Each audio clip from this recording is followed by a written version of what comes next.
Batman Arkham Knight. It was 5 years old as of June 23rd, Tuesday. No doubt. Actually. Unless I got my date wrong, but I'm 90% sure that it was on Tuesday that it was 5 years old. Well, if you got it wrong, then you are fake news. Well, does it even matter, I suppose? Does it even matter? It matters to me. And we're talking about it on Thursday because this game, I was right, by the way. I bought time, looked it up. Well done. This game, it gets a lot of crap.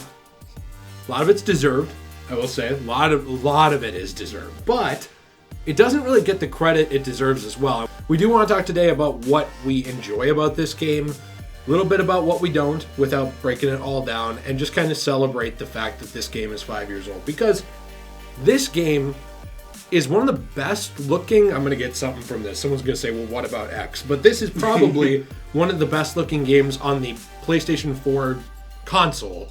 Especially the Pro now. Still, 5 years later. Now, on the Xbox One, still looks great, but it's in a little bit of a lower resolution. They never really fixed it that much. Then they kind of did, and it looks probably almost about the same.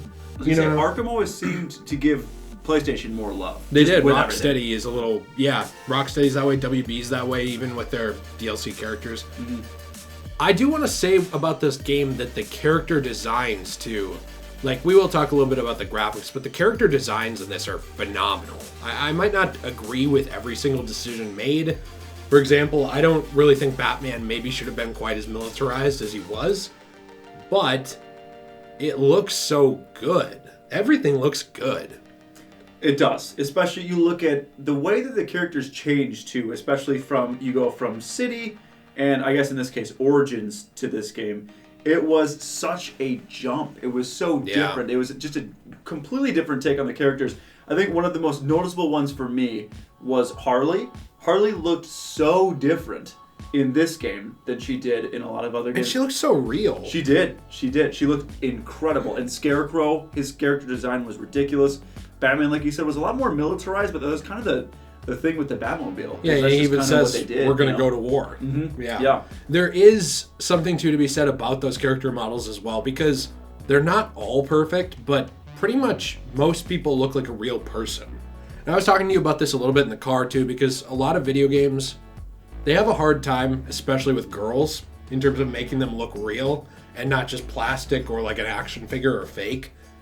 And this game, Poison Ivy, Harley Quinn, Catwoman, Barbara, they all look like real girls, like real people that you could see. Now, Poison Ivy's green, but ignoring that, it's like the detail there and like the physique of them. They look like people who could actually exist. Well, when compared to Asylum, too, even Poison Ivy from Night to Asylum, it's a completely different character is what it looks like. It's incredible what they did there. And then even the environment itself, given it's not my favorite environment by any means of the Arkham franchise, but the way that it looks, the way that the rain is coming down, the waves, the moon, everything looks incredible in the game. They did such a good job with that.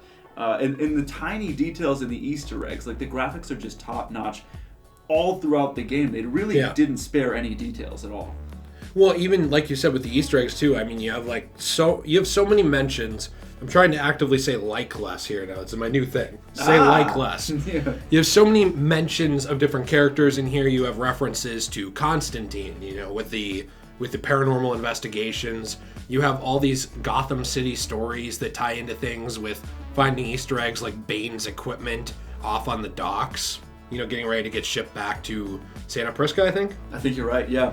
Yeah, so you have all of these details buried in this game, and I suppose it's people see the broad strokes of what they don't like about this game, and they miss all the fine little details that make it special still. Because despite this game's blemishes, and trust me, it has them. No doubt. They're out in the open. This is still a better superhero game than most of them that have ever been made. The worst games, I know this is some people's favorite, but the worst games in this series, no matter what you think they are still, in my opinion, better than most other superhero titles that have been created ever on gaming platforms. Ever. The only contenders I can really think of are some Spider-Man games. There's a Hulk game. I think it's Incredible Destruction that was considered amazing in terms of being a Hulk video game. You have Marvel Spider-Man. You have a couple things here and there, Infamous. prototype if you want to count it, but this game, it sets a new standard in terms of what superhero games I think want to be in terms of scope and scale and serious story and emotion. Well, and it builds so well off of what it started off as far as, I mean, we talked about character designs, but combat and stealth and the way that Batman moves around, and given there's a lot of Batmobile, and obviously I think most will agree too much Batmobile, that's pushing, but the way that it drives is satisfying, and when you're doing it, given, I think if it was a lot less, it'd be more enjoyable that way, but when you're taking out tanks and you're doing like combo takedowns in combat and using the Batmobile to help you out, they added new things into the combat that was unique and well thought out and worked well in the game and was awesome to use. And they even, I think what they did a really good job of, for me, in some cases, is the side missions. There are some really well done side missions here. Professor Pig comes to mind right away. That was a haunting but really well done side mission. One of the best in the whole series. Yes. I think. And there's also some really weak ones in here compared to City as well. It's Hush comes to mind right away. Yeah, it's a mixed bag in those terms, but I do think you need to acknowledge those good ones. Another good one would definitely be, honestly, even though I don't like that it was included here because it's been pushed so much, but the actual core missions, the Riddler core missions, once you get to them. Now, I'm talking not just the going underground with the massive tank and driving around. I'm talking about like navigating the puzzles and doing things with Catwoman, like teaming up with her. I only wished with that they had gone a little more in on the romantic connection between the two, because it's there. And they almost never touch on it in this series for some reason. It's just hinted at. It's very flirtatious. There's definitely hints there.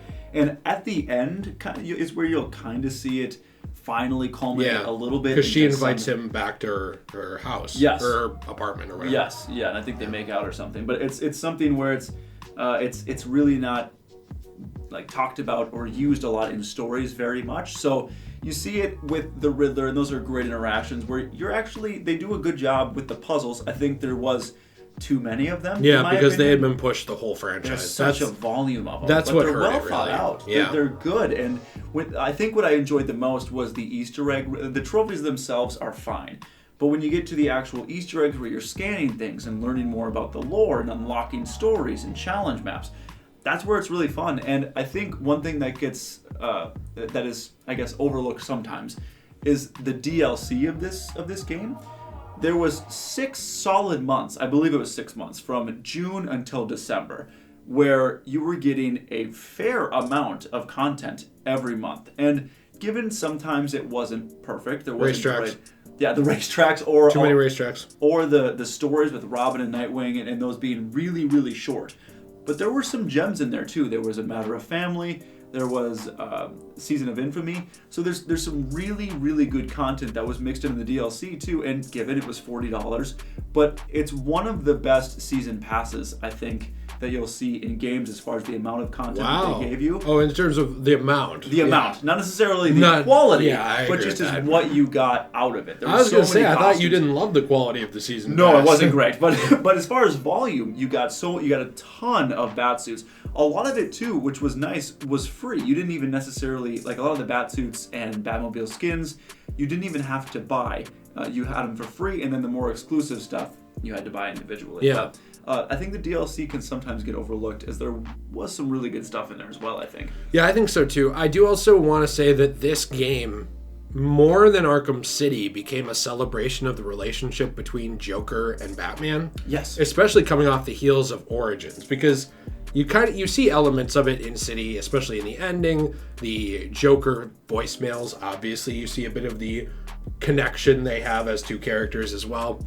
And in this, there's multiple facets of this. In some ways, it seems like Batman blames himself for letting Joker die as a human being, like just letting him die. Right. It seems in some ways, there are hints in this, you take it for what you will, that Batman might think that he could have done more to prevent it. Because Joker, who is in his head at this point, tells him, like, we both know the truth, you let me die. He straight up says that. That you said that you would have given me that cure, but you were lying. That you let me die. It's kind of being in Batman's psyche of like he's almost psyching himself out with this. It's left open-ended. I mean, and that's the thing is, he didn't kill Joker. But could he have done more to maybe prevent him from dying? Maybe. I don't know. You know, that's kind of left up to you. And there are some deep concepts there and themes, and the idea of what Joker brought up in City is culminated here of like, well, what would you be without me? It's kind of, becomes almost a celebration of that dynamic between the characters. And people didn't like Joker being in here because of how they marketed it. I don't think if they marketed it as like, the Joker is dead, what will Gotham be now? Kind of like, I don't think people would have been that upset about it. It's the same thing with, spoiler alert for who the Arkham Knight is. I shouldn't even have to say that. Same thing with Jason Todd. I don't think people would have been that mad if the villain was just Red Hood. If it was just called like Batman, Arkham Red Hood or something. It would have to have a better name than that. Right. Garbage name. Yeah, that's not great. No. But if it was just called something like that and they knew that going in, people would have enjoyed this a lot more. I think Rocksteady being, in my opinion, a little deceitful about the marketing for this and saying things like Arkham Knight is a completely new character. Or it's not Jason Todd, which they did say. You know, stuff like that. The Joker is dead. They picked their words carefully, almost like a lawyer, to try and be not lying, but still lie about it, I think, in a way, to confuse the audience. I don't think that put people off on a good foot with this game. No, and the game starts right away. You're cremating Joker's body. So that just sets the message right away. Hey, that's the vibe that you get, I guess, right away. Because there was a lot building up to this game. There was a lot of talk going into it of, are they going to bring Joker back? What's going to happen with Joker? We hear that Mark Hamill is involved in some capacity. What's going on with that? And he didn't want to be. We also heard that he wanted to be done after City, but now he came back. Why is he back? What's going on with that? So then they immediately, what it felt like to the consumer was, all right, no more Joker. We're cremating his body. They're making you do this to prove a point. Joker's done for this game. We're moving on. And then maybe, I think it's less than 3 hours probably into the game, you're in Ace Chemicals, and Joker appears. And he's kind of there. I loved his role in this game. Yeah. And I love Joker, but I get why people were frustrated with it, because it seemed like right away when the game starts, just to let you know, for sure, Joker's done. We're moving on. And then it was, wait a minute, he's going to be here for the rest of the game. No, just kidding. We're lying. Yeah. That's kind of what it felt like to me, too, is it was a constant, we said this would happen, but then this happened. And it almost seems the writing or the marketing would have been better to just not say anything. It's like they were trying to set up the twist with the marketing and not the writing almost. Yes. Which was weird. It's like, just let the story talk for you. Well, because then it comes across as lying. Yes. Yeah. To people. And there are different takes on that it's a writer's job to lie to the audience in a way to get them to expect something different and then deliver something they don't expect but will love. The problem is when you set up everything the other way and then you bring it back, it would almost be like if in the new Star Wars trilogy, all of a sudden they were like, Vader actually didn't die. You know, it's just something massively impactful. And now you could say that about certain other things. Right. Yeah. But my point is, like, they just bring something iconic that happened from the previous game and undo it in a way. But don't. And I think those kind of things really upset people. But you have to separate it a little bit from that. Yes. Because it's almost like separating the art from the artist to the extent that you can. You can't always do that completely.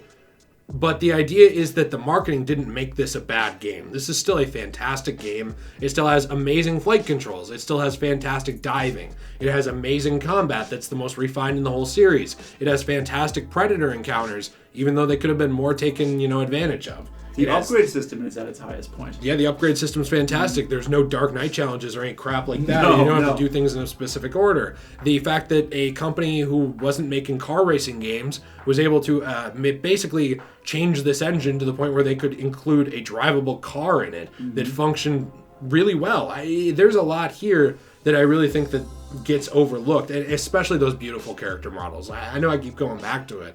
But whenever I play this game, whenever I turn it on, the one thing I always say to myself is, wow, this game looks good. This game looks good 5 years later. That's incredible. It does. It looks amazing. They did such a good job refining everything. And I think that there is a lot, I guess to kind of wrap it up, there's a lot of hate that goes towards it because of the marketing and things that were frustrating with the story. And for me, a lot of the side missions were frustrating with some gems being in there. And I think that overall, it's one of the best superhero games of all time, and it still holds up, obviously, very well today. It's only 5 years old, and it's just something that I think everyone should play and enjoy. I had friends who played it who didn't play the other games, but just went and played Arkham Knight and had a blast. It's well done. It's a great game, and it's weird to kind of do that, but I think everyone should try to play this game. I think so too. At some point, I think it's definitely worth playing. I've seen people avoid it because of what's been said about it, and I think that's kind of a shame, especially now that it's so cheap. It's worth checking out. Happy 5-year anniversary to Batman Arkham Knight and Rocksteady. I hope that they're working on something else of some kind in the meantime, because this is a great company. Even in their missteps, they still make better games than most other companies on the market make. They have such a high standard. Yeah, that they're mistakes. Because I would call this game a bit of a mistake in some regards. The marketing, the identity of Arkham Knight, the over-reliance on the Batmobile, I would call those mistakes. But their quality bar is so high that their missteps are better than most other companies' maximum output. And the only reason I think a lot of those are considered missteps is because of the quality that you see in Asylum, yes, in City, and even Origins. That's a good point. If this was the first Arkham game ever, it would be a masterpiece. It'd be a masterpiece, yes. But because of the context of their previous work, it's held up to such a high standard that their missteps are very highly scrutinized. Yeah, that's true. Stuff. So yeah, it would be like if Rockstar made a bad GTA. Yes. They've had such a high quality of games, or a not as good one, I guess I should say. It would be slaughtered. Yes. And I totally get that. So, I don't know. This game deserves some credit. I hope people go back and give it a chance. We love it, even though we have our gripes, and we hope you do too. So, hey, be sure to let us know what you think in the comments down below. I'm sure you will. You guys are very opinionated people, and we appreciate that about you. Let us know what you think about T. Give a personal factoid of what you like or dislike about T today. Not me, T. Let us know. Oh, by the way, dislike. By the way, one last thing. The link's down there. Patreon, if you want to help support the channel. Very helpful. Discord, Reddit, Instagram, Twitter. They're all down there. Have a fantastic day and stay shway.